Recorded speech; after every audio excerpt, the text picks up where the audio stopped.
Hey guys, Johnny Boy here. I'm with Apparently Jack, and together we've made thenextrank.com. And it feels really weird to say that because we've been working on it for a year and a half. So now to be making a video to say that we've done it, it's been a long time, but we've done it. We have actually launched the course. It's been out for a week, and shout out to all 140 people who have decided to buy it so far. That's a lot more than we thought we'd get in a first week. So amazing.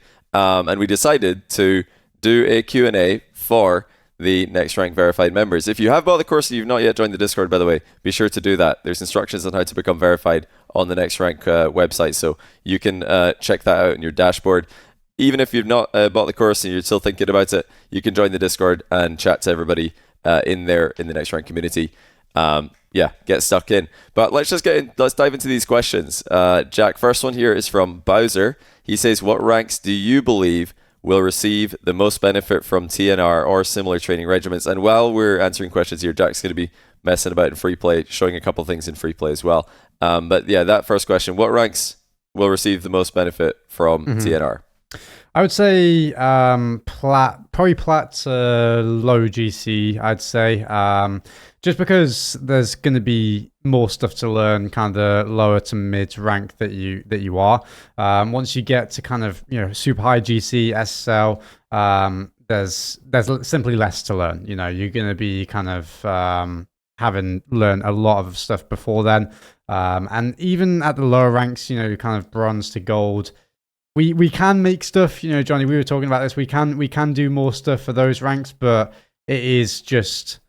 Oh, I'm getting invited. You are just going to be learning on your own for a lot of that and be completely fine with that, I would say, right? So probably the mid ranks, plat to champ, low GC as well. That's probably your best bet for TNR in general. Yeah, a few people have been asking, I'm GC3, I'm SSL, will I benefit from the next rank? And the fact is that yes, you will a lot. Jack even himself did learn a couple of things just by making videos for you guys, and I'm not exaggerating here. Yeah, literally learned how to pogo recover just because we needed to make a video on it. So yes, you can definitely learn, but a lot of the stuff in the more beginner level you'll already know, which is always good to brush up on. But we do want to be honest, if you guys are really good players already, then you've got less to learn. So congratulations on being a really good player. And if you are a beginner, if you're just getting started with Rocket League and you want to accelerate your progress, let us know. We could probably slap a couple of free videos out there for you guys. So we do believe it is possible for anybody to get to kind of the gold, platinum ranks just by putting time in. You don't really need a course for that, but we are happy to provide one. Got another question here from Fabio though for you, Jack. How can I stop tying my self-worth to my rank and use that mindset to stay calm and make quicker decisions in intense matches? Oh, that's a tough question. I would say that for the most part, you have to just understand that anything you do is going to be benefiting you if you have that mindset for just pure improvement.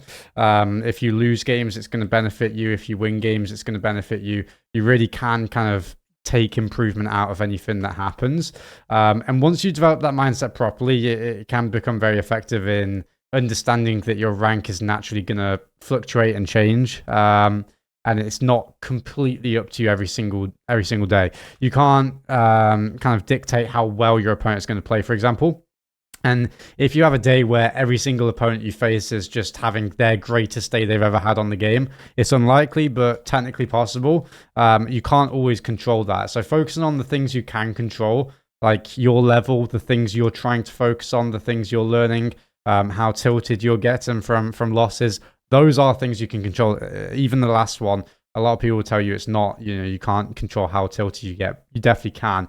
The faster you understand that you can only kind of worry and learn from the things you can control, that's going to be your best bet at not doing that. At the same time, I do want to say that every single player that is competitive in this game and truly gets good at this game does have some of their self-worth kind of tied to their rank. It's a very natural and normal thing. And I guess some high level players don't have it attached to their rank. It's attached to their current level. And I guess if you can switch those things, there is a difference, because your level you can control, your rank you can't always control. Yes, they're similar. Yes, they might go up and down at the same time. But there's still certain differences that do make a difference. So maybe maybe try and attach it to your level, your current kind of playing ability, rather than your rank, because that's going to truly give you the best kind of the benefits out of it, I would say personally. Okay, the next question here is from FazFTW. He says, will there be a system in place to find someone to replay review? I like having someone else review it to see if there's something I'm not seeing or something I'm missing. So yes, Faz, actually there is. We've got a Discord channel, well, a Discord text channel, I should say. One for members, one for all users in the Discord. So even if you have not bought the course, you can just use the non-members version. And if you've got a replay that you want to have reviewed, just feel free to post it in there. And maybe if somebody wants to review a replay in the next rank Discord, they could check it out and let you know what they think. Because we actually agree. We think it's really useful to have other people looking at your games. It's completely impossible for Jack and I to look at all of the replays of everybody in the course. Already impossible. If you all posted one, we would not get through them all before even more started to accumulate. But we do want that to be part of the next rank community, peer reviewing.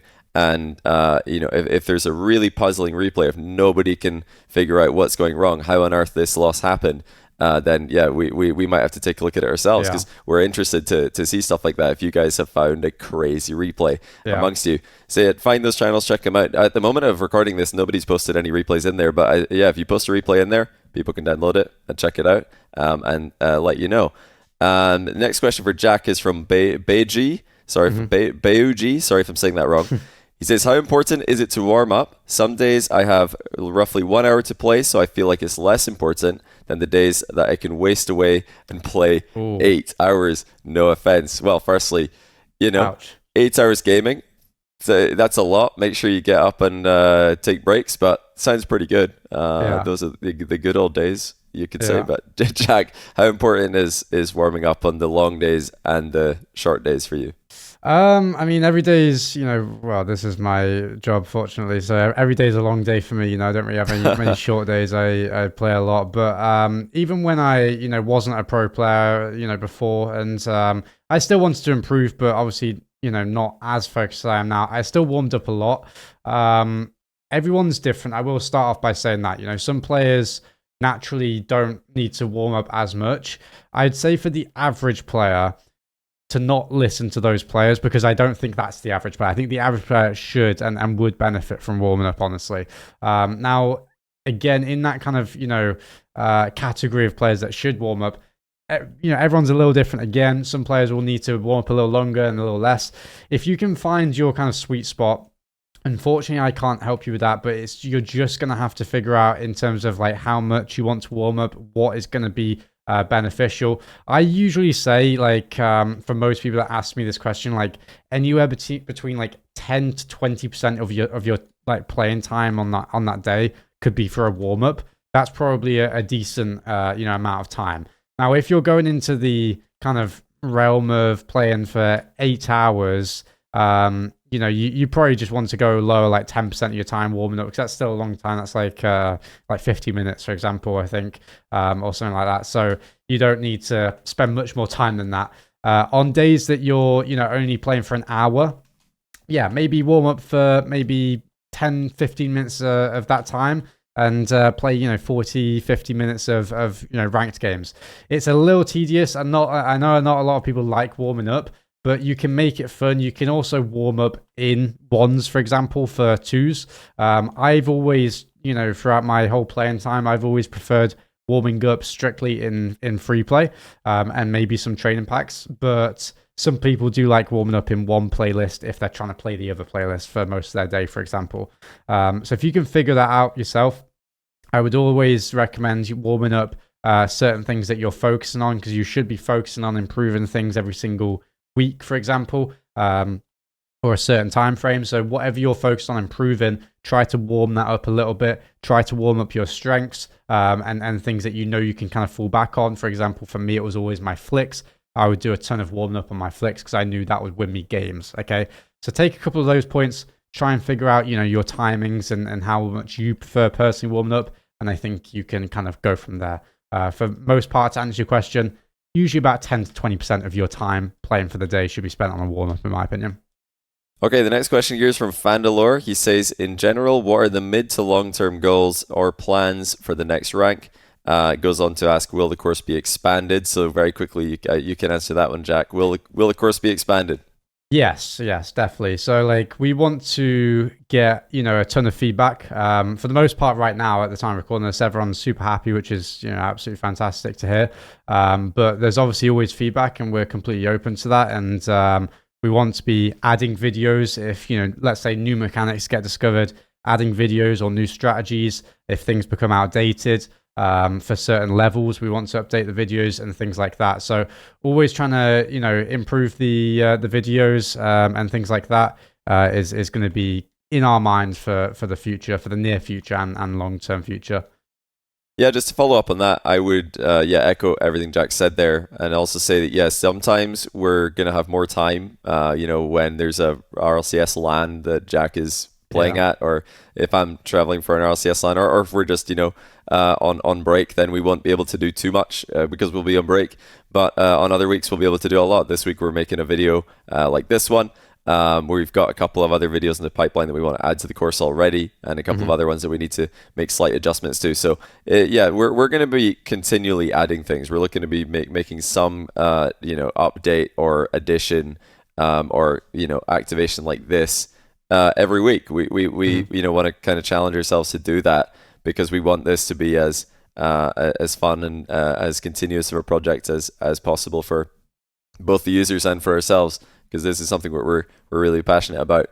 Fandalore does go on to ask as well, will any potential additions be part of a different module? So any potential additions in videos, I'm guessing. For example, you would love to see something more in depth about visual awareness, like when and what to focus on, how to improve visual comprehension, or how to control the ball when it bounces near the wall. That second one, to control the ball as it bounces near the wall. Not sure if you mean when you're trying to set up a dribble or an air dribble or something like that. But we do have some videos in the course about first touch and getting the ball from a bounce into. Well, Jack just did it there, getting the kind of catching the ball and getting it straight up the wall. But if that's not what you mean, just let us know in the Discord. We'll keep an eye out for the clarification. Yeah. And as for the visual comprehension, that's an interesting one. We do have some videos already in the course about awareness, but it is one of the sections that when we started making the next rank course, we had that as an aspect of the game that we wanted to have videos on. And then we actually kind of, as we got through it, we're like, you know what, this is a difficult one to really put into topics. It's actually quite a weird one because everything's so automatic and so global. So really, you will naturally gain comprehension, depth perception, knowing if somebody's far enough away to beat you to the ball, knowing if somebody's far enough away to challenge you before you get your flick off, etc., etc. You're not really actively making those reads. Like if Jack sees somebody challenging him in a game, and I asked him how far away are they on real units, he's not going to have any idea. But he'll know if they can challenge him or not. I'll know in terms of like rough seconds or like just rough driving time in my head, for how far they are away from me. Can I challenge them or not? Now, I think if you're not meaning, that kind of specific scenario, and you're just meaning visual comprehension in the sense that like if you had a screenshot of a position in a position, in the game, what should you do in that position? Getting better at understanding that. I would say that one, we do have that's a lot of challenging stuff, challenging videos, and we do have videos on that. However, there are positions where there's not just one play that you can make, right? And it's the perfect play. Usually when you're on the ball, there's a ton of different things you can do, depending on your level and stuff like that. We can probably like look around or figure out how to make videos based on that. But I think, we'd need a little more clarification on what you mean by kind of visual comprehension in my opinion. But if you can get that, and if it's a good idea, absolutely, there's no reason in my mind, at least, that we can't do a video on that, as long as we can, think of something that would help and truly teach people, then yeah, absolutely. And just very quickly, before we get into the next question, I wanted to mention that any videos we do add to the course will be they'll just appear on the dashboard that you've already bought. There won't be any additional charges. It's a lifetime purchase to buy the next rank, and although we do intend to add an update, once you've bought it, you bought it. So we'll notify you when there's new videos added. Videos like this, perhaps. We do have one that kind of falls in this category, the topic of, what is the best option for a position, the most deadly option if you're in offense. What's the option you want to cover in defense? That's a video topic in our to-do list, which is actually pretty near the top. So that's coming soon. But anyway, if that's not answered your question, let us know in the Discord. We'll keep an eye out for that. Meanwhile, Savitor00 asks, what are the general rules for challenging in 1v1, Jack? Ooh, that's a tough question. Let me think about that. I actually need a second to think about general, like, every position.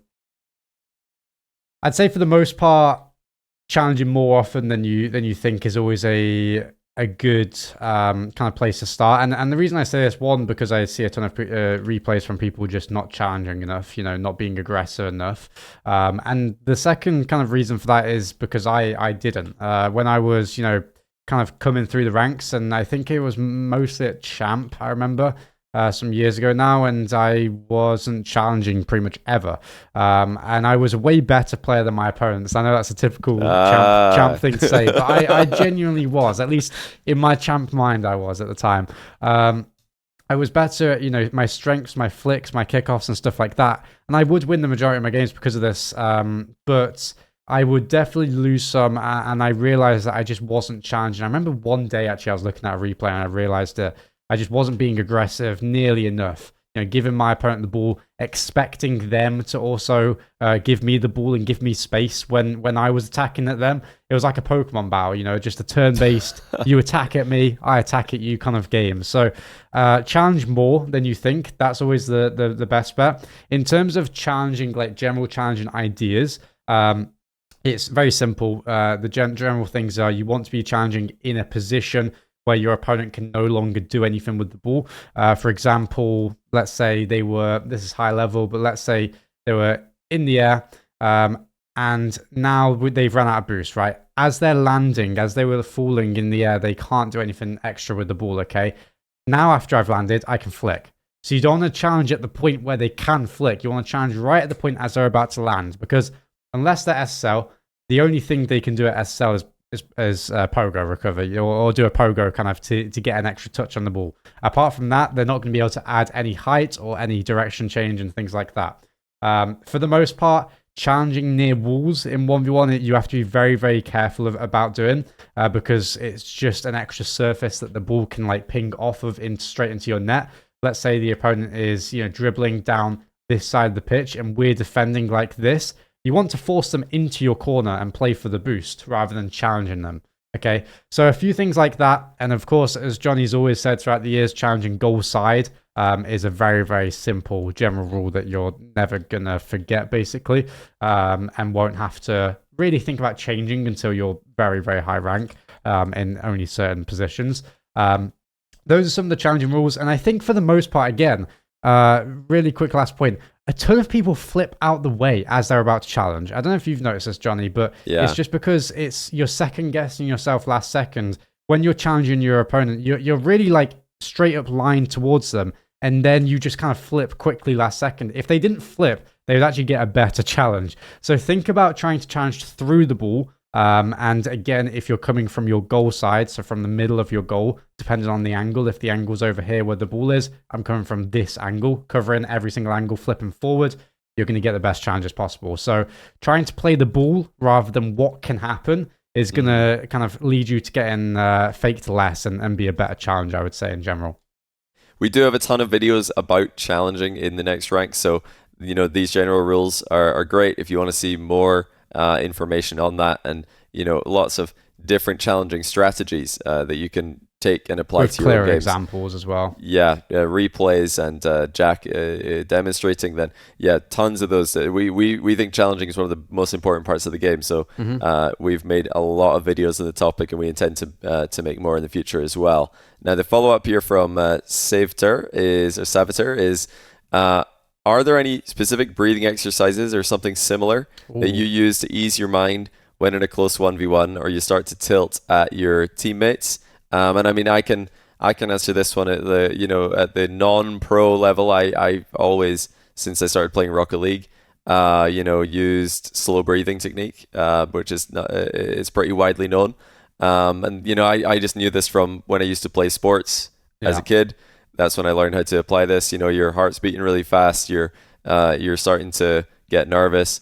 Yeah, you just start manually breathing. Breathe in Oh no. slowly, hold your breath just for a couple seconds, breathe out slowly, breathe in slowly, and you can control your nerves that way. It works super well for Rocket League. And Jack, I know you do this, and you've actually been Mhm. taught this, I believe, by multiple esports psychologists. I think that's one of the first things they teach every pro team that Esports they work with. psychologists. Oh Yeah. god.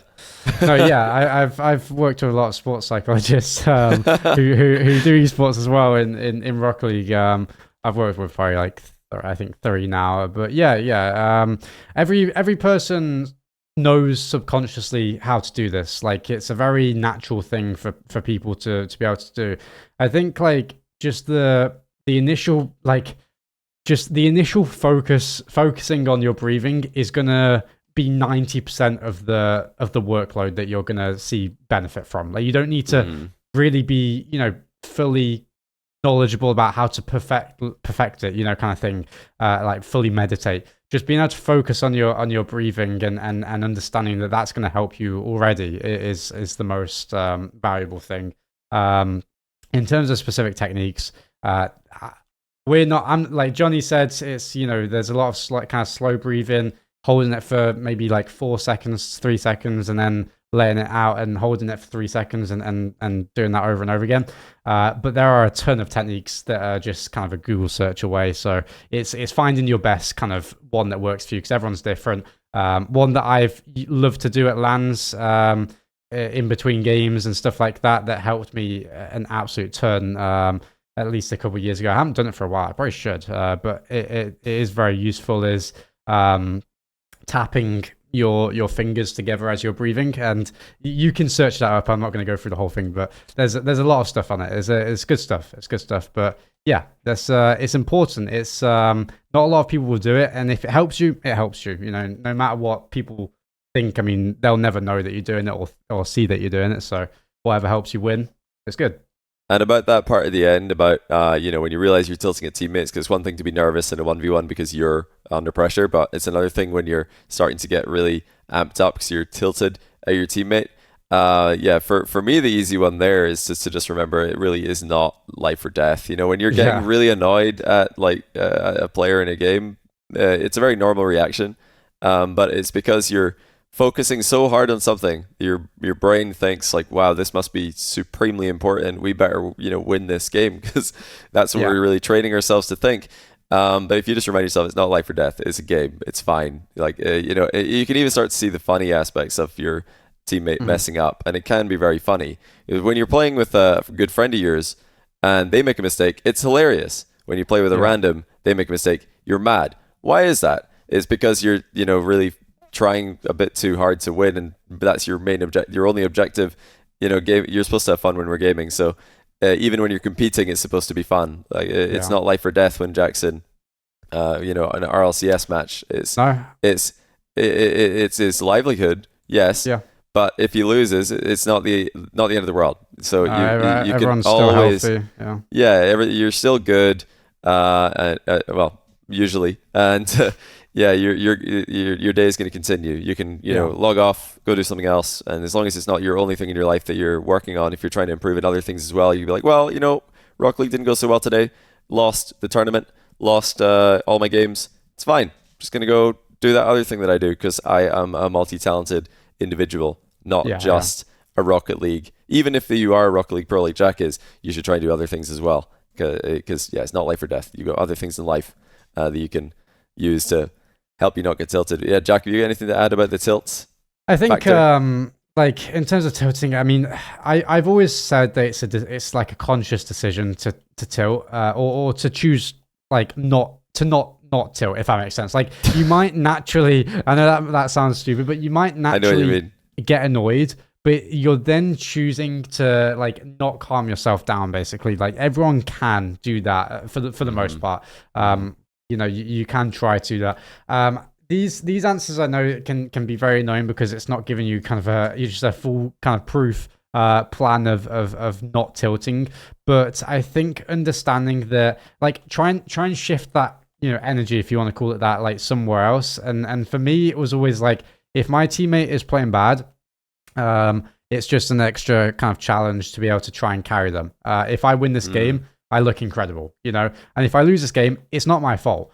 And I can blame someone else, you know, not doing that in a way of like in a negative way, but just understanding that there are games that are someone's fault, and a lot of the time it's your fault, and this time it was your teammate's fault, you know. So not using that in a way that's toxic towards them, just knowing that you did everything you can, or most things that you can in the situation, and then look and see what else you could have done better, because there's always something you could do better. So having that mindset, as hard as it can be and as draining as it can be to hear someone say that they have that mindset all the time, which, by the way, I'm not trying to say that. Like, I tilt too, but try and shift myself back into that mindset. That's the battle that you're trying to do, really, is that constant shift in between, you know, the negative and positive mindset. And if you can shift towards that positive mindset more often, you're going to be better off. That's an easy answer, easy said than done. Hopefully you still got stuff out of that anyway, though. I think that's actually maybe, you know, more helpful than you realize, Jack, because the positive toxicity is kind of a meme. But you know, that's definitely positive toxicity, saying like, hey, you know what, this is just hard mode, my teammate's playing terribly. That's positive toxicity. You're turning a bad situation into something positive where you're gaining from it. I don't want to cut you off, but I actually do this, like, this sounds bad, and it's not like I don't display it in a talk, or try not to show it in a toxic way. I hope it doesn't come across like that. But some of my, like, I've done this for a couple of years now, but some of my best kind of decision making moments in RCS, for example, come from let's say if I get left in a 1v2, if I concede this goal, it is genuinely not my fault, like, because I shouldn't have been left in this position. So that allows me to be very calm in the moment and play, you know, play the low shot, for example, to not get faked. You know, if they beat me around, or if they beat the ball around me for a goal, or if they demo me for a goal in the 1v2, and I've conceded, then it was my teammate's fault for leaving me in that position. In RCS, like the highest level of competition, that gives me the composure just to stay low and play the fake, which a ton of people do, and not concede, basically. So some of the, you know, most interesting kind of, you know, saves or defensive moments come from knowing that if you concede, it's not your fault, so you shouldn't feel bad and you shouldn't take the blame for it. It sounds like toxic, it sounds stupid that you're shifting the blame, but as long as you're not showing that in a toxic way, or not letting it affect either your gameplay or your teammates' capability of playing well for the next play, it doesn't matter, you know. A lot of the best players in the world get tilted, but they quickly recover, and it's really about how fast you can recover from the tilt. And a lot of players still show it towards their teammate, but if you can avoid doing that too, and make sure that they feel okay from it, even if you're annoyed at them, that's just the best chance you have at winning the game. And that's all it is. What is your best chance at winning this game? Is it quick chatting your teammate, or is it saying no problem if they apologize? You know, it's obviously saying no problem if they apologize, rather than saying what a save, you know. So think of it like that, I'd say. I've got the last edition, and it's our last one. This is a really interesting question, though, because we love talking about tilting and how to avoid it.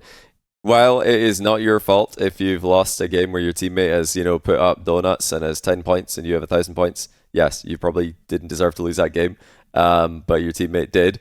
It is still your fault if you're tilted, like Jack said. That's the key. You need to be able to separate the two things, because you are, like Jack said earlier, choosing to remain tilted. Something can annoy you in the moment. You know, goal goes in, that's annoying. You get it out of your system. Next play, then you got to reset. So that part where you don't reset properly is on you, not your teammate. That's where it suddenly becomes your fault. If your teammate has messed something up, you're allowed to be annoyed. It's normal, but you need to reset then and get back to work, because you've got an opportunity to put up a monster carry. It's an opportunity. But yeah, really interesting question there. Hopefully that answered the question about how to avoid tilting. We've got another one here from Jolly Good Fellows. Jack, can you demonstrate how to ground to air dribble from awkward setups? I'm going to quickly add in here. We do have air dribble videos in the course. We check them, and they're not exactly what we're going to describe here. So that's where we're going to include this. So this is even more that you could look at this. We shouldn't be doing this. We're putting something out this.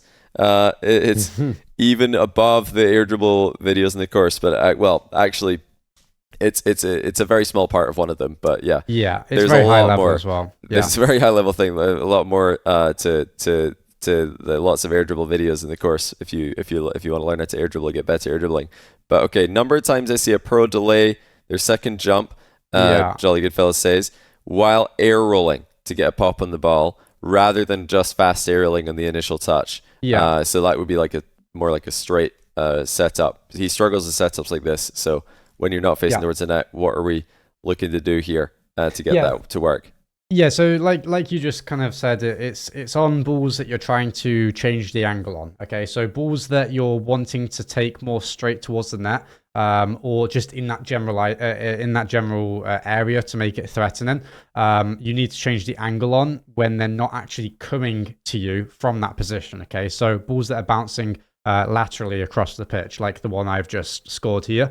The thing is, this is a very, very difficult thing. You're not going to just learn it like any mechanic from me explaining this, but I'll give you some steps that you should practice in a second. The overall theme that you're trying to do is you're trying to use directional air roll and do what's called kind of it's called a tornado spin. So if you're using air roll left, you're going to point your left stick towards the right direction. If you're using air roll right, you're going to point your left stick towards the left direction at the same time that you're holding that directional air roll. Okay. So you're doing that type of spin, and in that moment, in a brief moment whilst you're doing that spin, you're letting go and pressing jump just by itself. So you're using an empty jump is what people call it. Lots of names for lots of things. But you're using an empty jump to just jump straight up. And what that's doing is it's pushing the ball in a certain direction that's allowing you to change its direction pretty much and its momentum.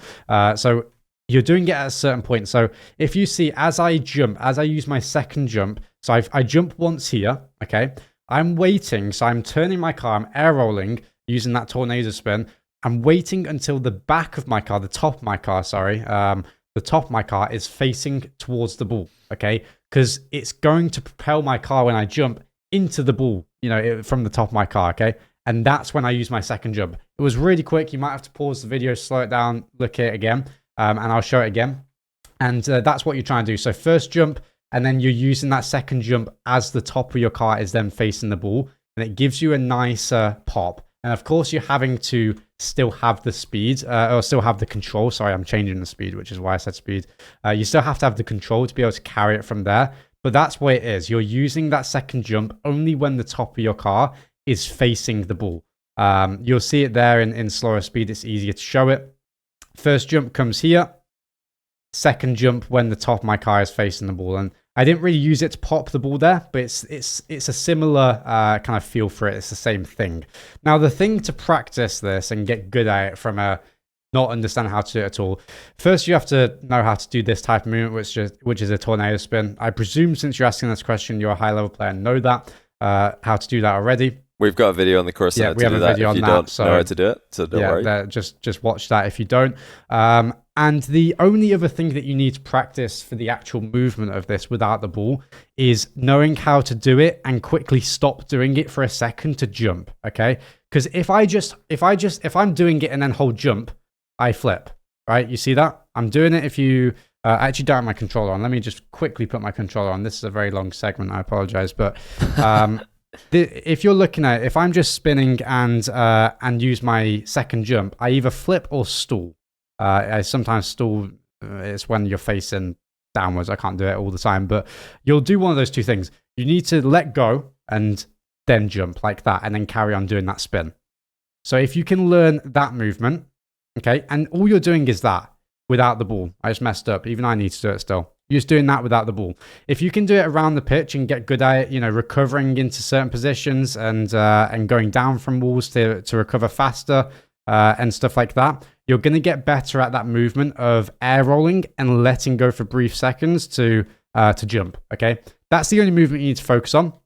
from there on, it's using the ball and doing it at the same time, right? So it's that movement. That's really hard to do. You're going to have to learn it in a lot of positions, challenging yourself in free play from awkward balls.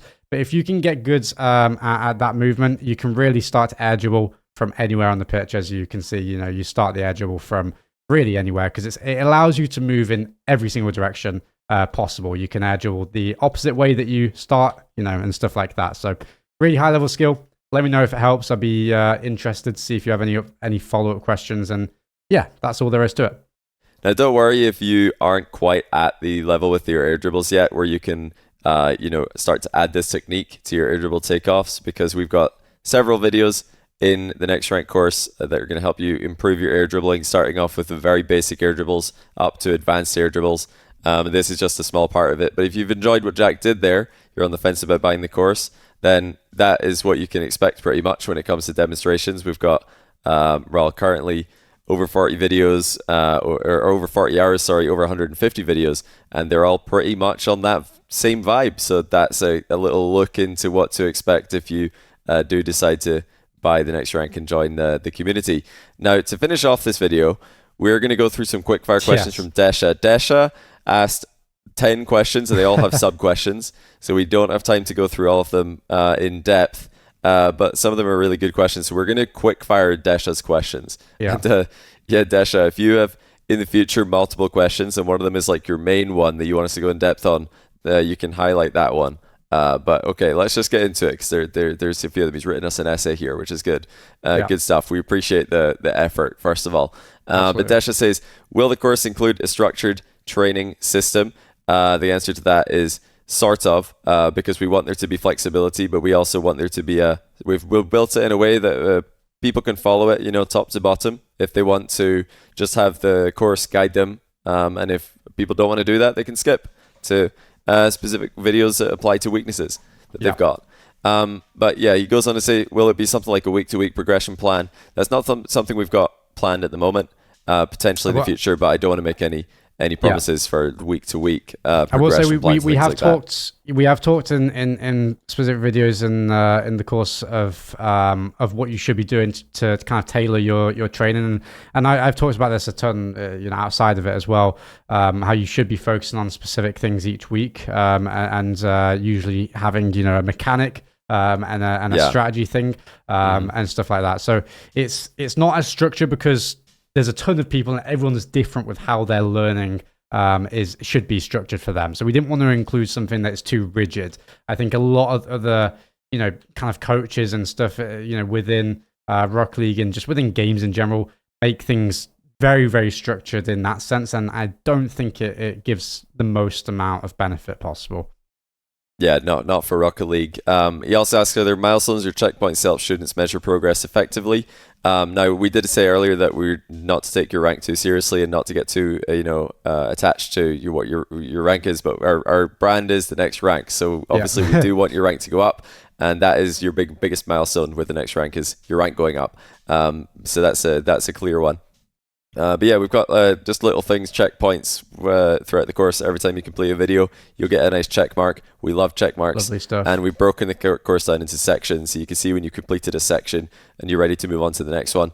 But when it comes to improving and knowing if you've made the necessary improvements, you're going to need to do a little bit of self-assessment on that, because Rocket League is such a fluid game. It's again why we didn't want to make this too structured. We could do that. We could have gone that route. We could have made a very regimented, a structured program and say, learn this, and then this, and then this, and then this, and it would make you better than where you started, but it might not make you the best version possible, because Rocket League is a very, very play style heavy game, a game with a ton of skill expression. So different players will want to focus on different things. But don't want to go into too much detail, because we've got more questions from Desha. So what specific skills should students focus on? It's the next one.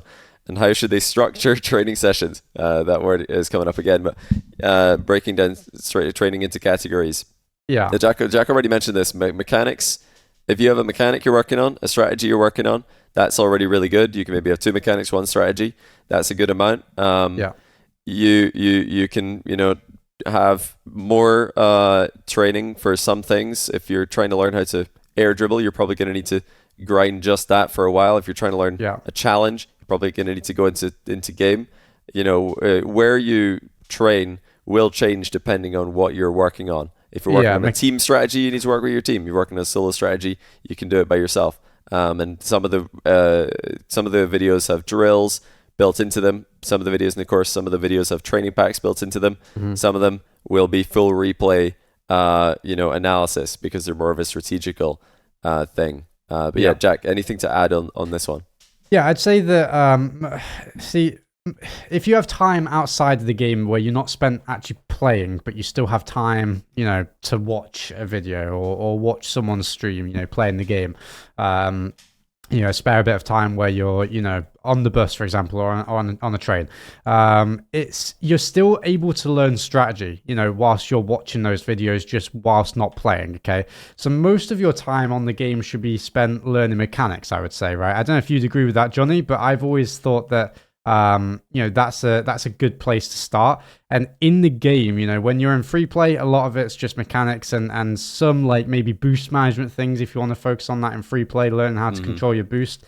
But in the game, that's where your mechanics should be more kind of second nature, I guess. And you should be thinking about how you're playing in terms of how smart you are and stuff and the decisions you're making. But that stuff, like I said, can be trained outside of the game when you're not on the game and you're just thinking about it or watching videos and stuff like that.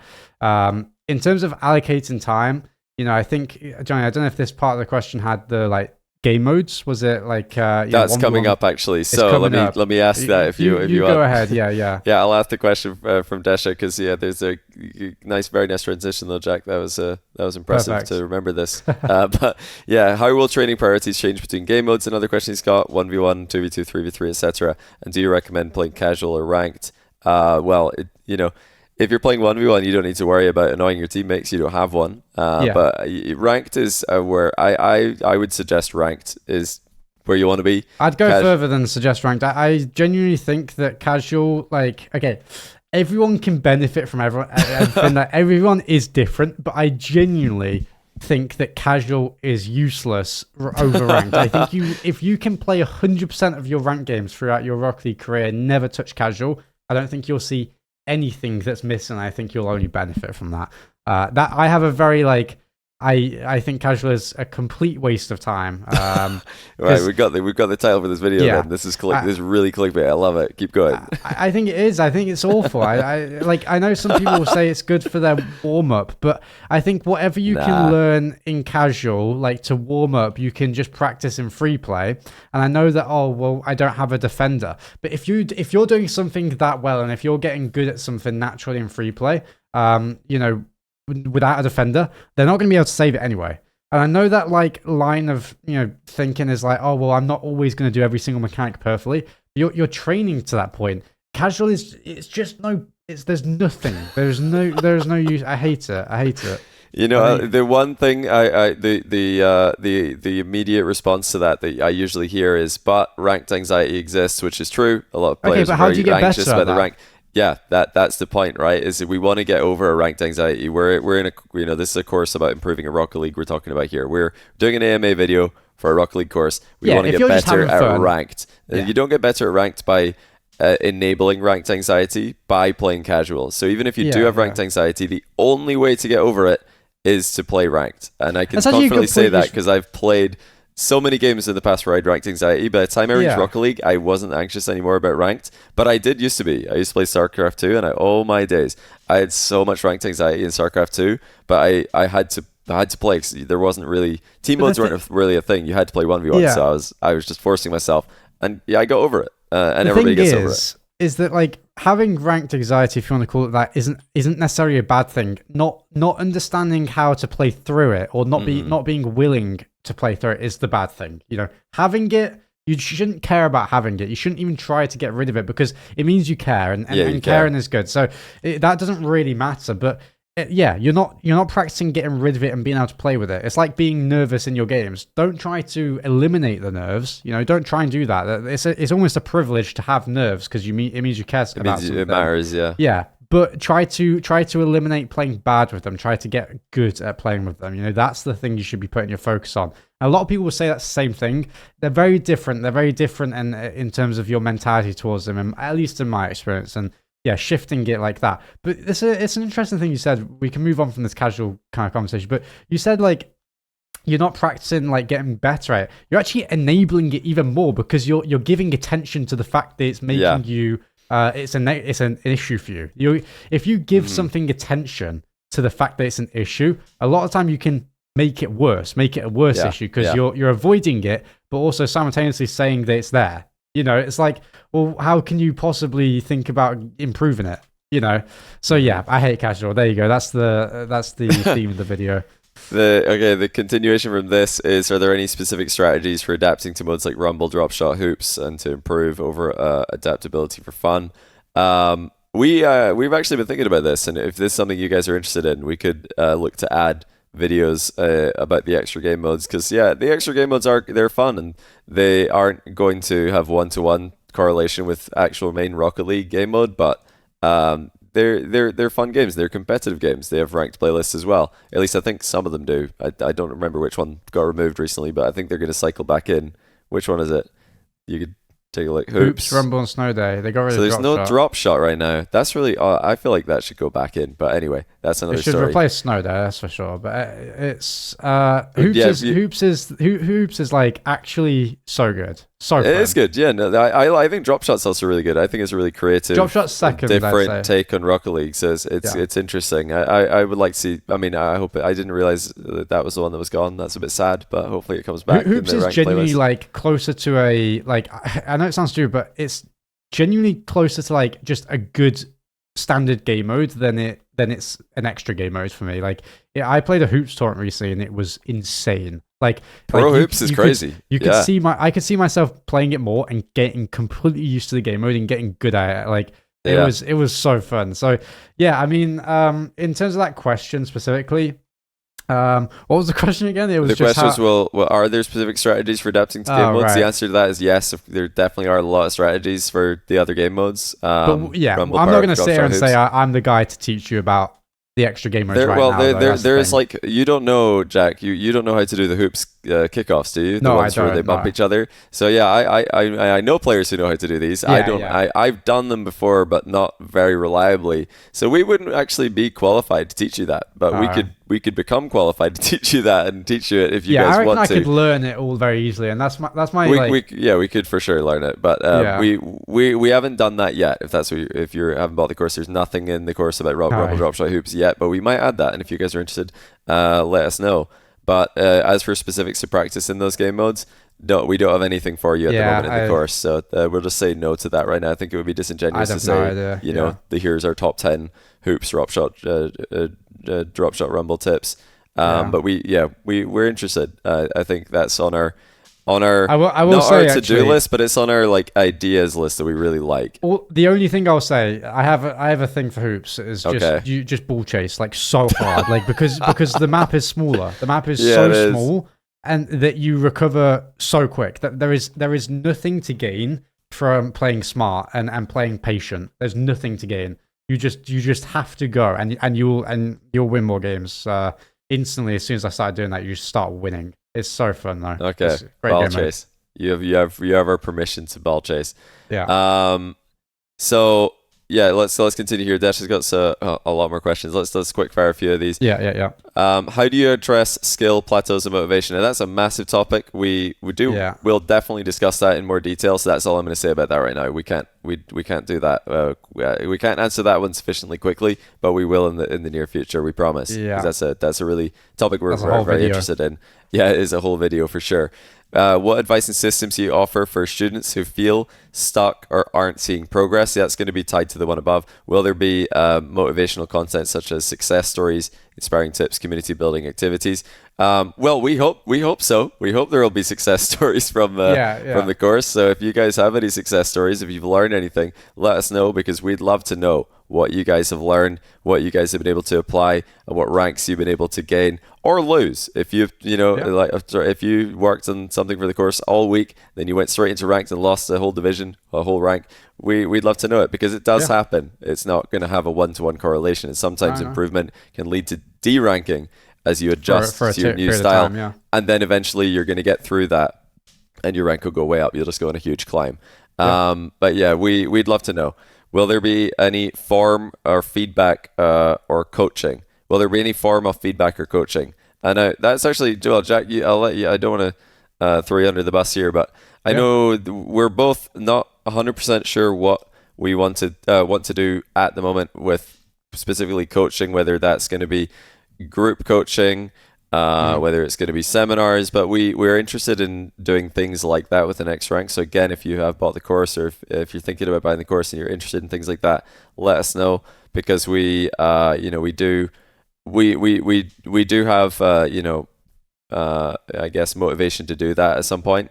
We didn't want to have that on launch or do that on launch though, because it was just going to be a bit too much to take on. We wanted to just make sure the course is working, up and running, and then we can maybe add things like that. But Jack, I know you're interested in the actual coaching element. We can't coach everybody in the next rank, there's too many of you, but we can maybe group coach, or you can maybe do select few content style coaching is another thing that we've thought about.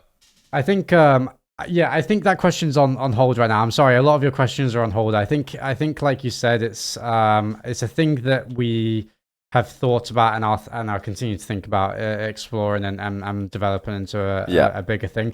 That, like Johnny said, right now the priority for like the first kind of few initial weeks of the launch, we're in the first kind of week leading on to the second week, and the first maybe couple months, just making sure that everyone is happy, everyone is good with it. If there's any improvements we need to make straight away, we're on kind of on deck to do so, I guess, if you want to call it that, and ready and free to be able to do it. So I think we'll leave it a couple of months, see what happens in terms of maybe extra coaching opportunities and things like that could pop up. Okay, a couple more questions here from Desha. Let's go through them quickly. What methods should we use other than MMR to measure progress, Jack? Have you got any bullet points there? Oh, I mean, it's whenever I'm learning something, it's a lot of, like Johnny said earlier, a lot of self-assessment, but trying to break it down into the smallest possible things that you can measure in terms of learning.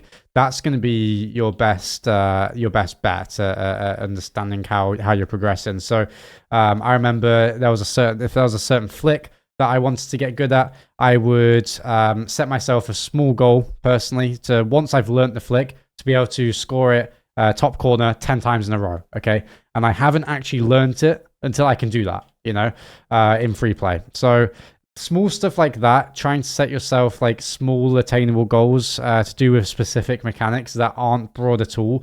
Not like I need to learn how to flip reset. Okay, well, what does that mean? You need to make it a little smaller than that. You need to make it more pinpoint. Okay, those are all very personal things. Can we set those for you? We can give you ideas like the one I suggested and the one I did for years. By the way, I did that for years. It was why my flicks got so good. When I first kind of went pro, I was, mainly my main strength was my flicks in ones, and it's why they got so good. Just continuous grind on that kind of pretty much that one goal over and over again on all the different flicks. But we can give you ideas of certain goals that you can set for yourself. But if you can, think of them yourself and stick to them and work towards them every day in free play and training packs, that's your best bet, I would say. Okay, there are a couple more here at the end from Desha. He says, will you adapt the course to changes in the game or player feedback? The answer is yes. Will you provide updates to the course as Rocket League evolves, such as mechanics, meta shifts, stuff like that? The answer again is yes, we will. How will you collect feedback from students to improve the course content over time? That's going to be mostly over Discord, but you can also email us. And are there plans to include advanced or further content for students who complete the initial training program? I'm not sure what you mean by initial training program, if that's all over 150 videos. If that's the initial bit, and you then I would say good luck completing that, because it's going to be really, really hard to, confidently say that you've completed it. Obviously, different players will have a different definition of complete, but there's a ton of rewatchability with the videos we make. They're all extremely in-depth. We do, as you might be able to tell by this video, like to waffle a lot and try to uncover every single piece of information under all the stones. So yeah, if somebody can say that they can confidently do absolutely everything that we've currently launched in the course, well, you should be a very, very high rank. Yeah, they're probably better than Zen, and we just don't know it yet. But yeah, we're going to add a lot of stuff in the course as well, because in the future. So I'd say good luck to you if you think you can complete the course. Good luck. We look at it as more of a continued improvement cycle than a start to finish. Okay, it's complete now. But anyway, lastly, any plans to do community stuff like leagues, tournaments, group coaching? Nothing specific yet. However, we are interested in doing stuff like that. 6-mans, leagues, group coaching and stuff like that. Seminars. We're really interested in all those things. So your guys' feedback, if you have bought the course or thinking about it, let us know. What do you want to do in the community, and we'll see what we can make happen. We did spot a couple of you playing a tournament together the other day, though. That's really cool to see. So you guys can all network with each other. And we do want to very soon add rank roles to the Discord, so you can all see who you can play with. Rank and region roles, so you can find people that you can play with that are around about your rank, interested in getting better at Rocket League, and able to play on the same server as you. Perfect. That is a very, very long Q&A video. That is, I hopefully you guys have learned a lot from some of the questions, and had some of your questions answered at least, or one similar that you were thinking of. But if you have anything else, drop them in the comments, and we'll probably have a look at them, and maybe we do another video on this kind of topic in the future. But guys, if you have enjoyed, make sure you drop a like, drop a sub, always appreciate it, and we'll see you guys in the next video. Take care.